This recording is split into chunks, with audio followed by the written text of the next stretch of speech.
Mesdames, Messieurs, bonsoir et bienvenue sur la meilleure des télévisions. Je rappelle que vous êtes sur HK6 Télévision dans son émission Les Décideurs. Les Décideurs, un programme costaud, un programme de vertébrés, un programme de ceux qui ont les minds, qui réfléchissent. Aujourd'hui, nous sommes là, comme à l'accoutumée, à par ailleurs pour vous parler des questions de ces moments, des retombées, des décisions, avec un des décideurs. Il est président de la Ligue des jeunes du parti au pouvoir. Il y a 2 semaines, vous l'avez vu sur les petits écrans, il s'est décidé de revenir sur notre invitation parce qu'il a encore des choses à dire. Je l'avais présenté comme l'un de ceux que le Congo possède, l'un des jeunes émergents de la RDC vivant dans le sud-est et qui fait le poids du parti au pouvoir. Patrick Kafwimbi est son nom. Avec lui, on va échanger sur quelques questions qui certainement vous intéressent et vous aurez certainement des réponses à tous ces questionnements qui vous hantent et qui vous taraudent l'esprit. Président, bonsoir. Bonsoir, monsieur le journaliste. Vous allez bien? Nous allons bien, monsieur le journaliste. Merci pour l'invitation. Je vous en prie, monsieur le président de la Ligue des jeunes de l'UDPS, nous commençons cette émission avec des questions qui peuvent fâcher. Mais avant d'y arriver, comment se porte l'UDPS? Notre parti, le parti présidentiel, se porte bien. Nous sommes en pleine préparation du congrès de l'Union pour la démocratie et le progrès social, congrès qui va entériner la candidature de Félix Antoine Tshisekedi Tshilombo à la magistrature suprême. Nous sommes en train d'y travailler et moi personnellement, en tant que jeune de l'intérieur, seul jeune désigné comme membre du comité préparatoire du congrès de l'UDPS, par la hiérarchie du parti que je tiens à remercier aussi pour cette marque de confiance. Ça vous rend fier? Fier de représenter la jeunesse de l'intérieur du pays, parce que pendant plusieurs années, pas seulement au parti au pouvoir, en République démocratique du Congo, Kinshasa a toujours pensé que la jeunesse ou le Congo se limite à la capitale. Mais aujourd'hui, les choses commencent à changer. Chaque fois qu'il y a des décisions qui doivent être prises ou des organisations au niveau national, la jeunesse de Lubumbashi commence à être associée. Et par notre personne, nous ne pouvons qu'être fiers, tout comme la jeunesse de l'UDPS Lubumbashi est fière. Un deuxième mandat ne doit pas être une course, mais ça doit faire partie des retombées du premier mandat. Êtes-vous fier de ce mandat? Comme l'avait dit Étienne Tshisekedi en son temps, le premier mandat de l'UDPS ne sera pas facile. Ne sera pas facile parce que certains vont croire que c'est chose facile d'arriver au pouvoir après plus de 38 ans où vous êtes habitué à l'opposition. Certains vont croire qu'ils se retrouvent à la mangeoire. Certains vont prendre cela au sérieux et vont se rendre compte qu'ils ont beaucoup de travail à faire pour restaurer ce pays. Ça n'a pas été facile. Nous sommes en train de tendre progressivement vers la fin du mandat, d'ici quelques mois. Mais pour nous, ça n'a pas été facile parce que nous avons eu 2 ans dans une coalition FCC Cash où le chef de l'État se retrouvait avec des bâtons dans les roues et ne savait pas comment avancer. Il a été obligé de mettre fin à cette coalition. Deuxièmement, juste après la fin de cette coalition, nous avons eu la crise de la Covid-19 qui a frappé, une crise qui a frappé le monde entier. Et la République démocratique du Congo n'a pas été épargnée. Et malgré cela, juste après cette crise, nous nous sommes redressés comme un seul homme et la République démocratique du Congo a vu son budget passer de 4 milliards à près de 16 milliards actuellement. Pour nous, c'est une fierté. Nous avons vu la justice commencer petit à petit à être indépendante Président et à Kafouine. se prendre en charge. Merci. Vous n'êtes pas en train de faire la campagne ici. Je suis en Ne train faites de pas parler monter de ce qui me rend l'apologie fier. de Fachi. Ouais. On n'en est pas encore là. Les bilans, ce n'est pas seulement ce que vous dites. Ouais. Mais les bilans, c'est tout ce qui se voit, c'est tout ce qui se sait. Le Congo, ce n'est pas seulement l'UDPS. Pourquoi cet acharnement sur les opposants? Les charges qui pesaient sur Salomon Idi Kalonda ne sont plus celles-là. Pourquoi vous les gardez? Vous en inventez d'autres.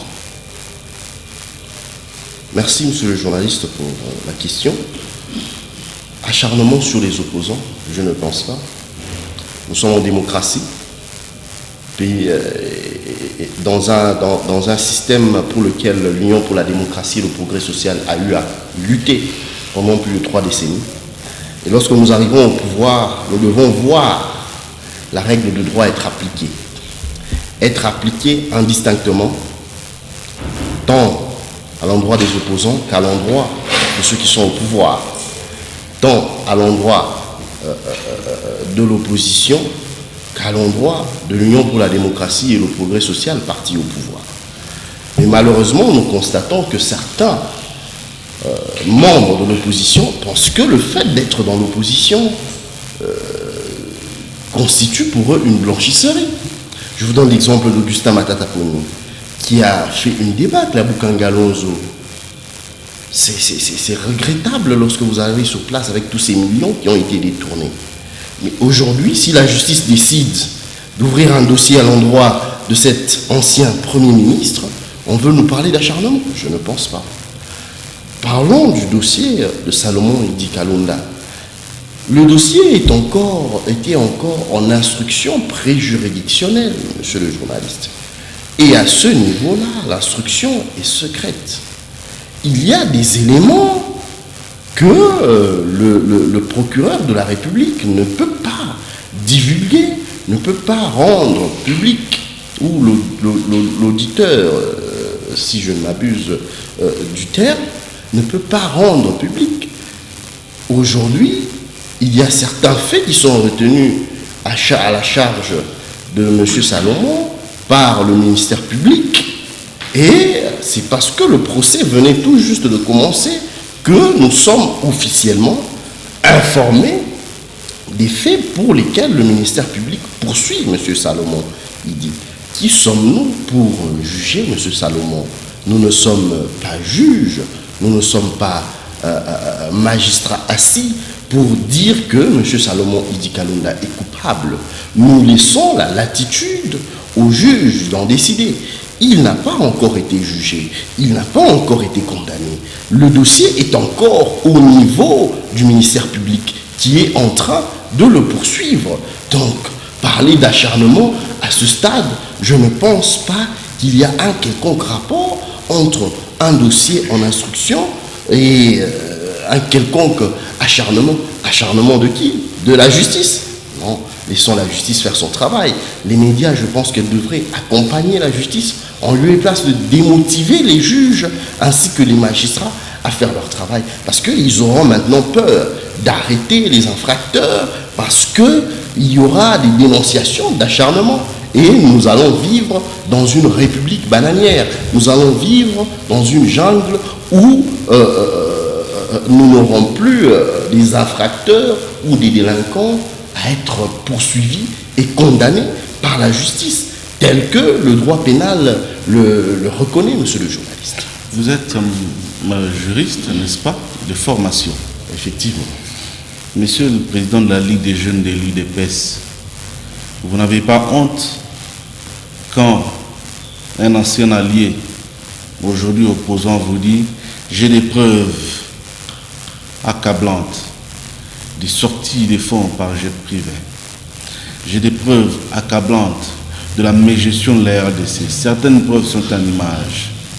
Mais vous qui êtes au pouvoir, vous qui aimez une justice équitable, une justice vraie, un état de droit, tant chanté mais non jamais vécu, selon certaines bouches, pourquoi ne pas demander ces preuves-là et les mettre à nu? C'est parce que vous pensez que le chef sera désavoué? Merci, monsieur le journaliste. Nous sommes dans un état de droit. L'opposant a tout à fait le droit de parler en toute liberté, mais je tiens à rappeler ici que le droit pénal congolais érige en infraction la diffamation, la dénonciation calomnieuse, les injures publiques. Ce sont des infractions punissables par le code pénal congolais. Et une personne qui décide de commettre ce genre d'infraction ne peut qu'être poursuivie. Cet opposant doit maintenant brandir ces éléments qui attestent qu'il y a eu vol, détournement, sortie des fonds dans des jets privés. Lui qui a les éléments, il se retrouve devant la justice. Nous sommes en attente de ces éléments de preuve pour que justice soit faite. S'il y a un haut responsable qui est reconnu comme étant responsable, permettez la tautologie, de ces faits infractionnels, je pense que la justice va s'occuper de ce cas-là. Donc, pour nous, si quelqu'un vient faire une dénonciation calomnieuse envers ma personne, j'ai tout à fait le droit de déposer une plainte devant le ministère public pour que cette personne-là soit poursuivie. Mais par rapport à ce qu'il a des preuves, pourquoi ne pas demander ces preuves-là? Nous allons les demander. Pourquoi? Parce que je donne un cas. Quelqu'un fait une dénonciation calomnieuse à mon endroit pour détournement. Je vais lui demander les preuves. Non, je vais devant la justice. C'est à la justice de lui demander ces preuves-là. Et c'est ce qui est en train d'être fait. Vous avez suivi la première audience. Ce qui a été dénoncé par ses avocats, c'est que les procureurs n'ont pas fait mention, n'ont pas fait cas des preuves que veut brandir l'opposant. Non, mais vous avez suivi la première audience. Nous avons attendu que ces preuves-là, ces éléments de preuve, soient brandis par l'accusé. Mais ça n'a pas été le cas. Il était toujours dans un discours comme à sa déclaration, juste qui lui a coûté d'ailleurs cette arrestation. C'était le même discours qui nous a été répété, malheureusement. Aucune preuve palpable n'a été brandie par l'opposant, malheureusement, monsieur le journaliste. Nous avons attendu du début de l'audience jusqu'à la fin, aucun élément de preuve, aucune image, aucune vidéo, aucun audio n'a été brandi par l'accusé attestant qu'il y a eu déplacement des fonds de la République démocratique du Congo vers l'étranger dans des jets privés, des détournements, comme il a eu à le dire. Mais malheureusement, c'était des redites. Il ne faisait que répéter le même discours. Nous attendons ces éléments de preuve jusqu'à ce jour qui n'ont pas encore été brandis. Et d'ailleurs, j'aimerais ici rappeler qu'en prison, ils ont des smartphones. Il est libre de publier, même sur la toile, ces éléments de preuve. Mais ça n'a jamais été fait jusqu'à aujourd'hui. Ce n'est que un simple coup de vent qui ne pourra pas faire tomber un géant comme le baobab. Vous condamnez certaines pratiques, et on dirait que vous êtes ceux qui tombent dans les mêmes pratiques. Moïse Katumbi se retrouve, il sort plutôt pour la finale d'une compétition, il se retrouve sur un plateau d'une chaîne internationale, il fait une déclaration à la va-vite. Avant le congrès, il se déclare candidat à la présidence et tout, et le congrès a suivi. Donc, une façon de précéder la charrue devant le bœuf. Mais curieusement, vous avez chanté autant d'années ici, c'est Tshisekedi notre candidat. C'est Tshisekedi notre candidat, même des bouches officielles du parti. Mais c'est maintenant qu'on apprend qu'il y aura un congrès. N'est-ce pas ce que vous avez condamné chez le voisin? Merci, monsieur le journaliste. Un parti qui ne fait que calquer sa gestion sur ce qu'il considère biaisé chez les autres, erreur chez les autres, foutaise chez les autres. Merci, monsieur le journaliste. Nous, membres et militants cadres de l'Union pour la démocratie et le progrès social, nous allons aller au Congrès, pas pour choisir un candidat à la présidentielle, pour désigner un candidat à la magistrature suprême, mais pour entériner la candidature de Félix Tshisekedi. Pour nous, membres... Vous l'aviez choisi quand? Parce que tout devra se faire. C'est naturel, monsieur le journaliste. Il n'y a pas de naturel dans la politique parce que rien n'est défini à l'avance. Non, mais c'est défini à l'avance pour nous à l'UDPS, nous membres de l'Union pour la démocratie et le progrès social.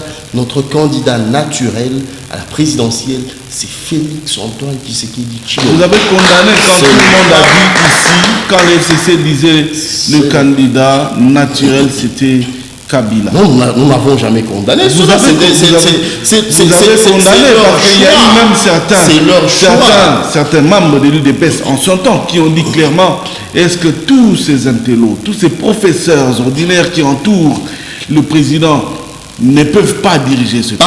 Il y a eu ces déclarations. Pas tant que le mandat de Joseph Kabila était à sa fin.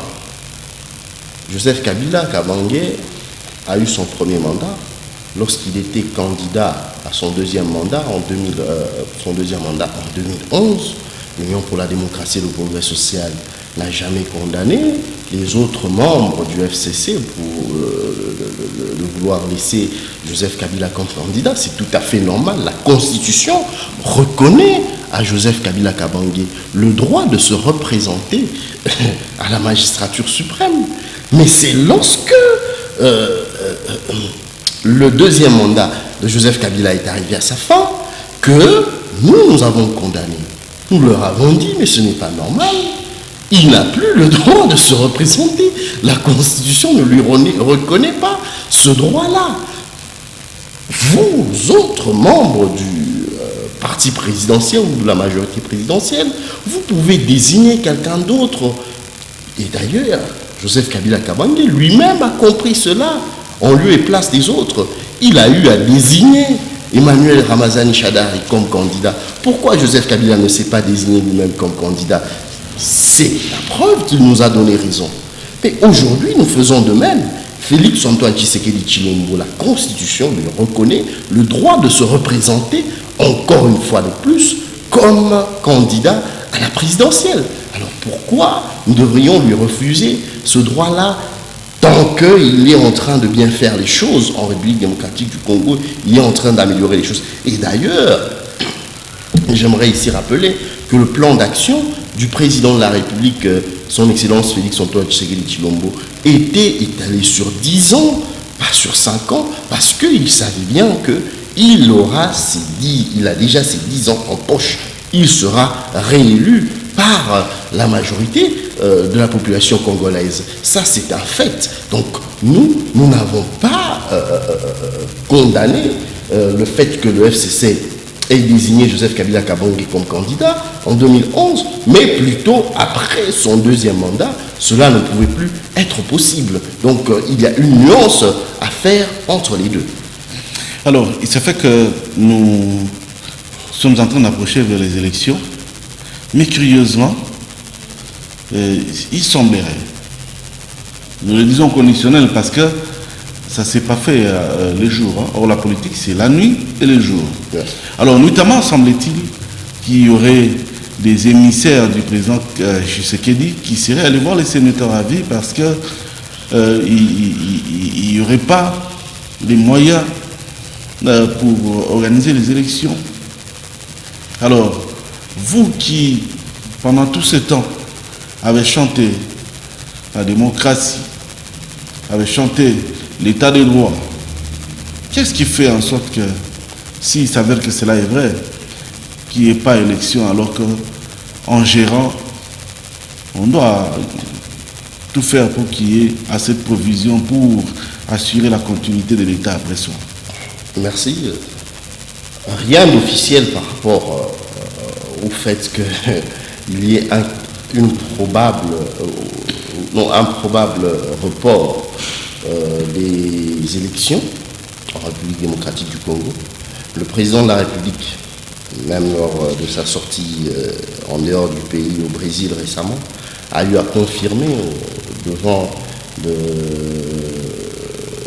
la population congolaise de la diaspora qui se retrouvait là-bas que les élections seront bel et bien organisées. Monsieur Denis Kadima de la CENI a eu à confirmer cela également.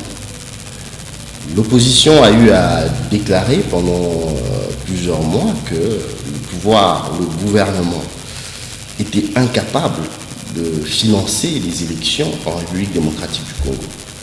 Mais depuis que le processus électoral a été enclenché, jusqu'à ce jour, nous constatons que le calendrier électoral, que la Commission électorale nationale indépendante a eu à publier, ce calendrier électoral est respecté à la lettre jusqu'à ce jour.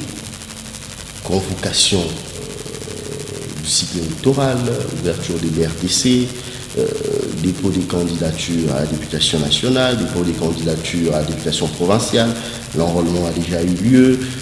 Nous sommes en train de continuer avec le processus électoral sans qu'il n'y ait retard, sans qu'il n'y ait non-respect dans le calendrier électoral tel que prévu. D'où viennent les moyens pour l'enrôlement? D'où viennent les moyens pour l'ouverture des bureaux de réception des candidatures au niveau national, au niveau provincial et municipal?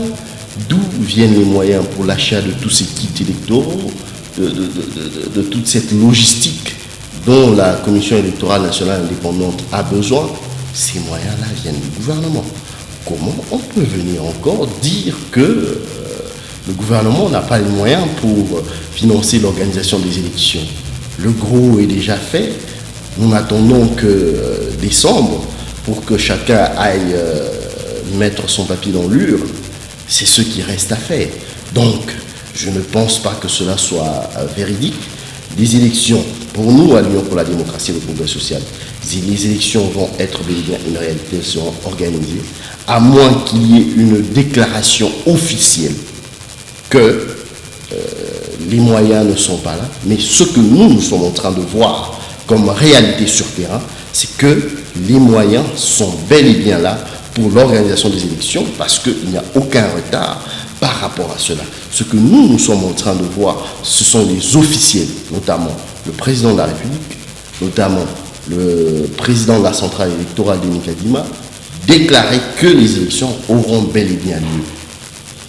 Qui sont les bouches autorisées, plus que celles-là, pour nous confirmer de l'organisation des élections en République démocratique du Congo?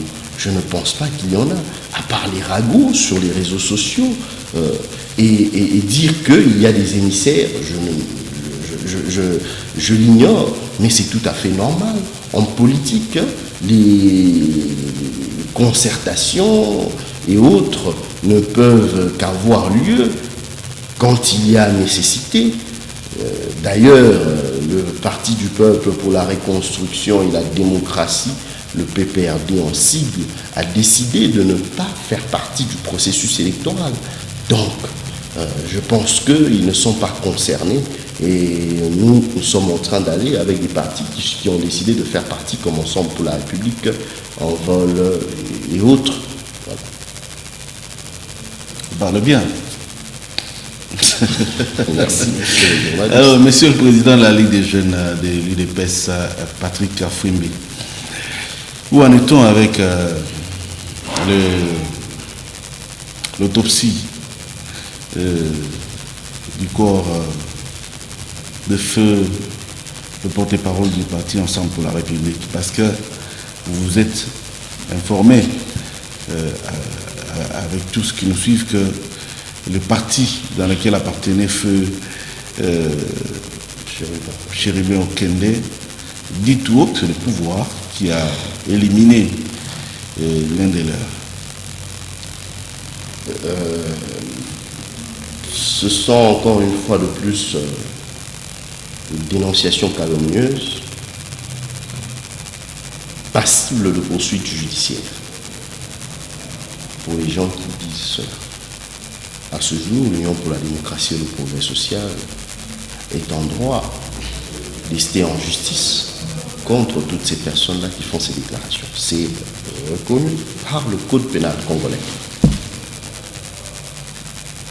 Nous ne le faisons pas. Ce n'est pas parce que nous ne sommes pas capables. Mais c'est pour apaiser juste les tensions. Et nos amis continuent à tomber dans des infractions reconnues par le Code pénal. En rapport avec le dossier de M. Chérubin Okende, feu Chérubin Okende,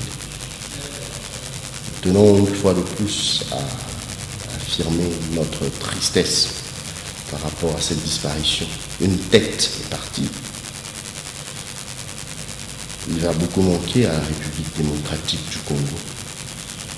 Et c'est un vide énorme qu'il a eu à laisser. Et l'UDPS, plus que tout autre parti politique, tient à ce que la vérité puisse éclater, soit élucidée par rapport à cet assassinat, à ce meurtre de M. Chérubin Okende. Le dossier est encore au niveau de l'instruction préjuridictionnelle, c'est-à-dire que c'est au niveau de l'enquête. L'instruction préjuridictionnelle en droit est secrète. C'est la raison pour laquelle nous, en tant que commun des mortels, nous ignorons encore les faits ayant en rapport avec cet assassinat. Nous attendons que le dossier soit en fixation devant le tribunal pour que le magistrat puisse exposer les faits comme on le dit. Il pourra faire son exposé des faits.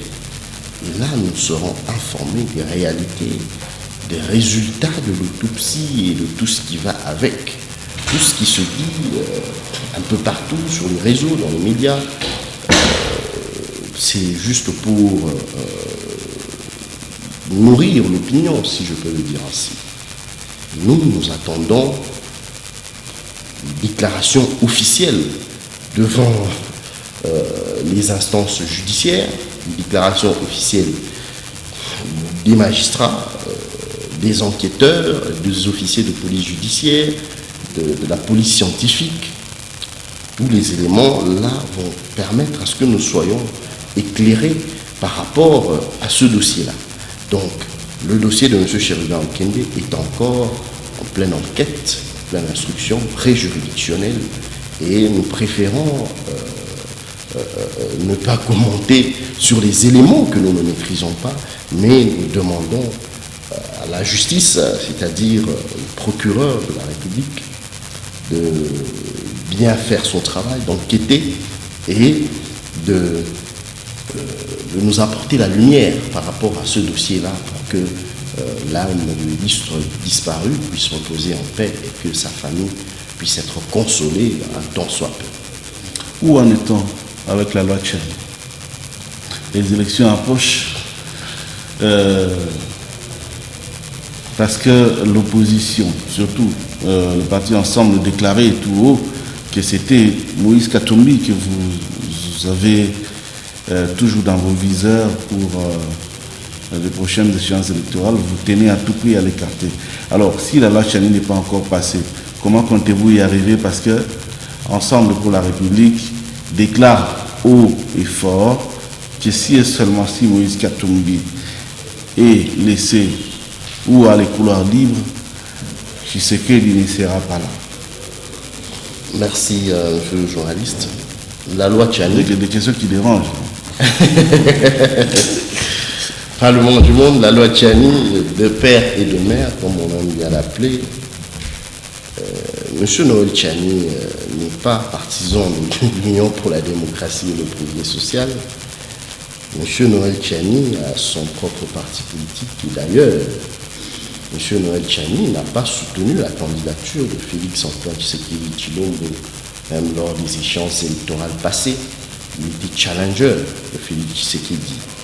Ce n'est pas aujourd'hui que cela peut changer. M. Noël Tchani Mwadi Anvita a été tout simplement inspiré par un vent de nationalisme pour décider de protéger les intérêts de la République. Lorsque nous essayons de parcourir cette proposition de loi, nous constatons qu'il n'y a pas que la présidentielle qui est visée dans cette loi. Ce sont tous les postes de responsabilité, les postes régaliens en République démocratique du Congo que cette loi-là est en train d'épingler, c'est-à-dire la présidence de la République, la présidence de l'Assemblée nationale, du Sénat, les hautes instances judiciaires, militaires. Je pense que la République démocratique du Congo a des antécédents par rapport à ce dossier. Nul n'est sans ignorer que notre pays a eu à connaître lors de l'avènement de l'AFDL, au plus haut sommet de notre pays, nous avons eu des étrangers. Un chef d'état-major d'un autre pays, M. Kabaré, qui a été chef d'état-major ici en République démocratique du Congo. Et raison pour laquelle vous constaterez qu'il y a eu même une grande infiltration jusqu'au plus haut sommet dans notre pays par rapport à cette situation-là où nous avons laissé des étrangers occuper des hautes fonctions dans notre pays. C'est grave et cela continue à nuire la République démocratique du Congo jusqu'à ce jour. C'est pourquoi nous pensons que l'intention derrière cette loi-là n'est pas celle de nuire à qui que ce soit, mais celle de protéger l'intérêt supérieur de la nation, de la République démocratique du Congo. Et dire qu'il y a X ou Y qui est visé par cette loi, je ne pense pas. Le président d'Ensemble pour la République n'est pas le seul Congolais dans la situation qui est la sienne. Pourquoi il n'y aurait que lui qui serait visé par cette situation-là? Donc je ne pense pas que cela ait quelque chose à voir. Mais pour nous, l'Union pour la démocratie et le progrès social, nous sommes prêts à aller aux élections avec n'importe quel challenger. Même s'il a arrivé qu'aujourd'hui, par changement de loi ou de je ne sais quoi, Joseph Kabila devrait être candidat à la présidentielle, je ne pense pas que cela pourrait nous faire peur. Parce que en 2011... Je vous rappelle que c'est de Joseph Kabila que vous parlez. Hein? Ben oui, évidemment. Étienne Tshisekedi Lumumba a battu vous connaissez Joseph Kabila. Oui, oui. Nous l'avons battu en 2011 lors des échéances électorales par Étienne Tshisekedi, c'est connu de tous. Et en 2018, le dauphin de Joseph Kabila a été battu par Félix Antoine Tshisekedi Tshilombo. Tout ça, c'est des histoires. Comment comptez-vous écarter Moïse Katumbi? C'est simple. Nous n'avons aucune intention de l'écarter, comme je le dis, même avec Moïse Katumbi comme candidat. Je ne pense pas qu'il ait un argument consistant, capable de permettre qu'il batte à la présidentielle Félix Antoine Tshisekedi Tshilombo. Et d'ailleurs, moi j'aimerais qu'on, si ça sera possible, même sur ce plateau, que le président de la République vienne à un débat télévisé entre Félix Tshisekedi et Moïse Katumbi lors de la présidentielle, avec vous comme journaliste en train de leur poser des questions. Vous constaterez la débâcle, la raté que le chef de l'État va infliger à l'autre candidat. Et je peux vous rassurer que si le président de la République n'est pas disponible, je serai là pour le représenter lors de ce débat, monsieur le journaliste. Donc, nous sommes confiants que notre bilan parle pour nous. La population aime Félix Antoine Tshisekedi Tshilombo ainsi que sa vision pour la République. J'aimais ce que disait Laurent Désiré Kabila en son temps, je ne trahirai jamais le Congo. C'est de ça que nous avons besoin. Un président qui n'est pas prêt à trahir le Congo. Nous n'avons pas besoin d'un président qui a déjà signé des deals avec la communauté internationale, avec des grands lobbies, et qui a déjà vendu une partie de notre pays en avance pour qu'ils viennent prendre le pouvoir en République démocratique du Congo. Ce sera la balkanisation. Nous avons besoin d'un président nationaliste qui est en train de se battre pour que nous ayons une armée indépendante, une armée républicaine.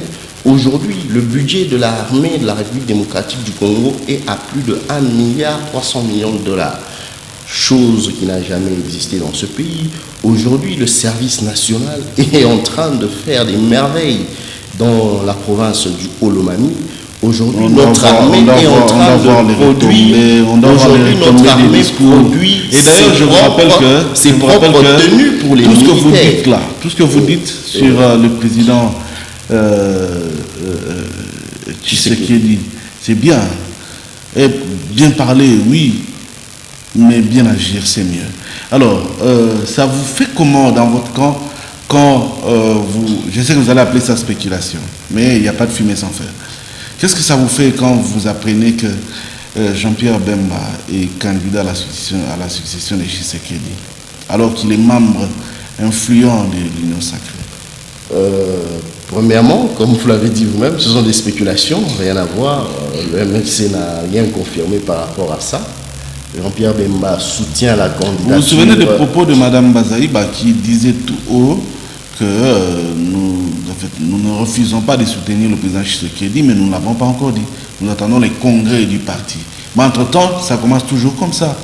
Et il semblerait que Jean-Pierre Bemba serait candidat à la succession de Tshisekedi. Alors, si on doit concilier les faits... Et même dans ce cas-là, j'aimerais d'abord dire que c'est des spéculations, et même si c'était vrai, j'ai dit ici sur ce plateau... Est-ce que vous savez que l'élection de Tshisekedi a été une spéculation avant d'être une réalité? L'Union pour la démocratie... Est-ce que vous savez que c'était ça? Ce n'est pas une spéculation. Mais ça commençait par des spéculations. Pour nous, c'était une réalité. Non, mais nous savions que Félix Tshisekedi devrait remporter cette élection. Nous n'avons pas battu campagne pour qu'il perde, monsieur le journaliste. Non, mais tous ceux qui battent campagne là ne battent pas campagne pour perdre. Non, même vous là, vous n'allez pas pour perdre. Mais la vérité, ensemble pour la République bat campagne pour perdre.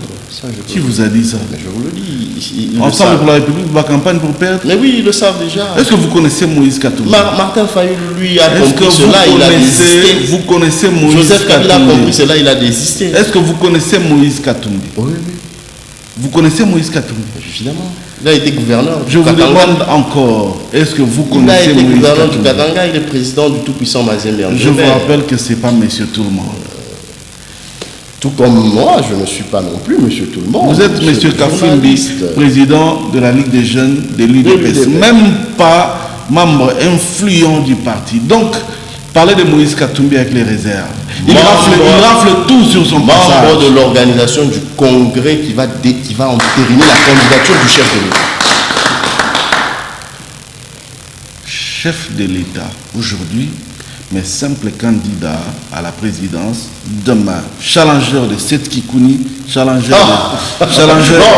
retirez pas Seth Kikouni quand même. Parce que comment vous pouvez citer quelqu'un comme Seth Kikouni comme challenger de Matata Pogno, d'Elice et Samba. Matata Pogno a des déboires en justice. Rien n'est confirmé. Il n'a rien à voir. Il n'a pas été condamné. Il n'a pas été condamné. Mais vous avez dit que ce n'est pas vous qui gérez la justice. Comment parfois vous vous perdez? J'ai besoin qu'il me rende mon hyper, mon impôt. On m'a coupé dans mon salaire. Lui, il a détourné ça au lieu d'utiliser ça pour Bukangalozo. Voilà pourquoi je veux qu'il soit condamné. Raison pour laquelle notre ami et opposant Kabound est en train de déclarer qu'on lui rende aussi son argent, son impôt qui part en jet privé vers des paradis. Mais qu'il donne des éléments de preuve. Pour Bukangalozo, nous avons des preuves. Ilunga est descendu à Bukangalozo. Lui, membre du FCC, il a pleuré. Mais les pleurs de Ilunga Kamba ne signifient pas. Il a pleuré. Ne signifie rien. Il a déclaré Ilunga Kamba n'est ni une banque. que ceux qui ont détourné mais doivent rien payer. par rapport au virement. La justice a tous les éléments de preuve. Soi-disant détournés. Donc, La justice a lancement. tous les éléments de preuve. Il y a eu des fonds qui sont sortis pour Bukangalonzo. Et ces fonds-là n'ont jamais été justifiés, monsieur le journaliste. Et ces fonds-là font partie de nos impôts. Cela doit être restitué dans le trésor public ou dans nos poches. Ça, c'est ce que nous exigeons. Et pour ça, monsieur Augustin Matata Ponyo ne peut pas se prévaloir d'être candidat à la présidence. Nous étions en train de dire ceci. La plus grosse erreur, la plus grosse bourde, la plus grosse bêtise que vous commettrez, selon certaines bouches, ce n'est pas moi, c'est de laisser Moïse Katumbi postuler. Vous regretterez cela. Ce n'est pas nous qui décidons de qui va postuler, qui ne va pas C'est seulement postuler, vous, monsieur c'est le seulement vous journaliste. qui décidez de l'arrestation de Matata Ponyo. Vous venez de faire des déclarations. Monsieur le journaliste, la Constitution de la République démocratique Une du émission qui se Congo... passe tout en douceur, mais où l'on vous dit des vérités et qui va apparemment vous énerve. Non, pas du tout. La Constitution de la République démocratique du Congo me reconnaît le droit en tant que citoyen congolais d'ester en justice contre quiconque viole la règle de droit. Donc c'est mon droit d'aller en Et surtout justice qu'il y a à contre boire, Augustin il y a à Matata boire et Ponyo. à manger autour Ça du n'a dossier rien à Matata. voir avec un acharnement ou une quelconque pression sur la justice. C'est mon droit d'aller me plaindre devant la justice. Mais pas d'écarter quelqu'un à la présidentielle. Ça, c'est à la CENI de décider de recevoir ou pas la candidature de sieur Moïse Katumbi Chapwe. Wait and see, qui vivra verra. Je suis en train de finir cette émission avec vous. Je rappelle que c'est sous la haute direction et sous le haut patronage de l'honorable dignitaire d'État, Rodrigue Katoulou Maftala, que nous recevons désormais les jeunes ambitieux qui ont un engagement vers le Congo, qui ont un rendez-vous avec le Congo. On vous a donc reçu. Regardez cette caméra-là. C'est là la vôtre. Parce que vous êtes candidat aux élections qui arrivent. Vous êtes candidat député national, provincial. Très bien. Le Katanga attend beaucoup de nous jeunes, surtout que le chef de l'État a parlé du renouvellement de la classe politique. Nous sommes tous dedans, hein? On est là. Évidemment. Alors, on a besoin que vous puissiez parler à un jeune qui vous regarde pendant une seule minute. Un jeune Haut-Katangais qui admire Patrick Kafwingi. Un jeune Haut-Katangais qui déteste Patrick Kafwingi. Un jeune Haut-Katangais qui n'a rien à foutre avec toi, mais qui peut peut-être t'écouter et se dire, soit j'ai choisi, soit j'abandonne. Merci, monsieur le journaliste. En tant que jeune, j'aimerais vous demander, à vous jeunes comme moi, de regarder droit vers l'avenir, tel que notre hymne national nous le dit. Dressons nos rangs. Cette fois-ci, nous devons faire le bon choix. Le bon choix de renouvellement de la classe politique. Longtemps, la jeunesse a été mise de côté. La jeunesse a été négligée.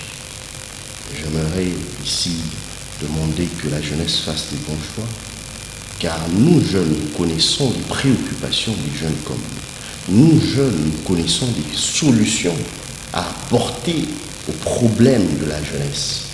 Nous jeunes, nous connaissons ce que nous sommes censés faire pour que la jeunesse puisse sortir de ce gouffre dans lequel elle a été abandonnée pendant plusieurs années. Parce que nous connaissons la réalité de ce gouffre. Nous connaissons la réalité de ce que la jeunesse endure, la réalité de ce que la jeunesse est en train de connaître actuellement en République démocratique du Congo.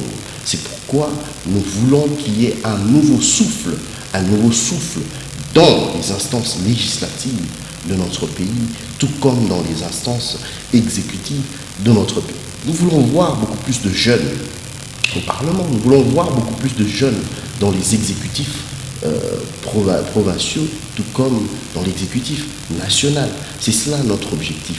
Et la jeunesse ne doit pas, encore une fois de plus, regretter d'avoir fait un mauvais choix, d'avoir fait un choix qui n'apporte pas de solution et de conséquences idoines par rapport à ses préoccupations. C'est le moment actuellement de bien réfléchir sur le choix que vous allez effectuer, car le destin qui est le vôtre, qui est celui de la République démocratique du Congo, dépend de vous. J'espère bien qu'il y a quelqu'un qui vous a suivi. Et le retombé, c'est en janvier. Mesdames, Messieurs, merci de nous avoir suivis. Patrick Kafwimbi a été notre candidat pour ce numéro de l'émission Le Décideur. Nous vous annonçons déjà que les prochains numéros de cette émission recevra l'honorable dignitaire d'État Rodrigue Katoulou, monsieur Efo Perso. Et donc, avec monsieur Rodrigue Katoulou, nous parlerons Congo, nous parlerons jeunesse, nous parlerons effort, nous parlerons je m'engage. Et donc, à tous et à chacun, merci de nous avoir suivis. Je vous retrouve très prochainement pour d'autres numéros de l'émission Le Décideur. Comme à l'accoutumée, sachez qu'une pierre jetée doit nécessairement tomber. Et au cas où elle ne tombait pas, c'est que c'est une autre forme d'oiseau. Au revoir.